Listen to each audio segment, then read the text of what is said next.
Hindi permanente ang nakadestino na ministro at manggagawa sa lokal at purok. Wala rin nakakaalam kung gaano kayo katagal magkakasama-sama.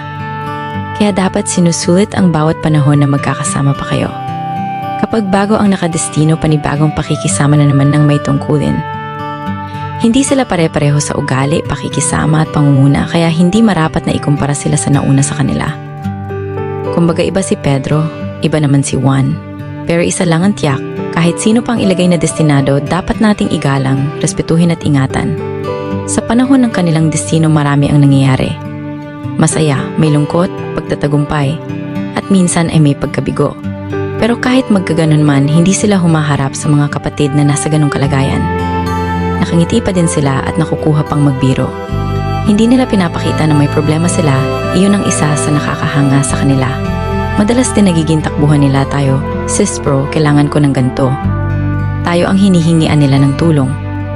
Kapag lumapit at may ganitong paglalambing sila, huwag tayong tatanggi at magreklamo kung kaya naman nating ibigay. Katunayan lang ito na may pagtitiwala sila sa atin. Biruin mo sa dami ng kapatid, ikaw ang nilapitan nila. Masarap at masaya maging kasakasama at kaibigan ng manggagawa. Yung tipo na lahat ng kalokohan nila dati na ikukwento nila sa'yo. Yung para lang kayong magkapatid pag nag-uusap. Yun nga lang, kapag oras na ng lipatan ng destino, isa ka sa tatamaan ng sobrang lungkot.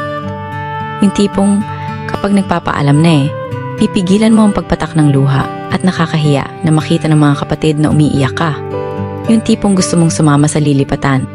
Ito ang isa sa masaya sa pagiging may tungkulin at kaanib sa Iglesia ni Cristo ang mapabilang sa pamilya ng kanilang destinado.